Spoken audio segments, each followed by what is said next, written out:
Sementara itu pemirsa, pemerintah Kota Palembang menargetkan pembangunan instalasi pengolahan air limbah bantuan Australia yang bisa menjangkau 22.000 rumah tangga rampung pada tahun 2023.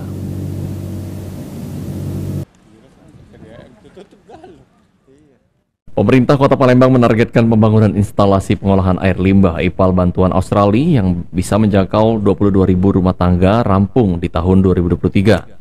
Adapun fungsi IPAL Sungai Selayur untuk mengelola air limbah rumah tangga, saluran cucian, kamar mandi, sanitasi, dan pengolahan air limbah skala perkotaan lainnya untuk menjadi air bersih sebelum dibuang ke Sungai Musi. Direktur Utama PDAM Tirta Musi Palembang Andi Wijaya Adani mengungkapkan sambungan saluran IPAL untuk 22 rumah tangga tersebut hanya di wilayah perkotaan, sedangkan untuk wilayah yang tidak terjangkau, air limbah rumah tangga tersebut akan diambil secara manual oleh petugas. Setiap pelanggan kita nantinya akan tersambung semua Pak dengan IPAL ini Pak?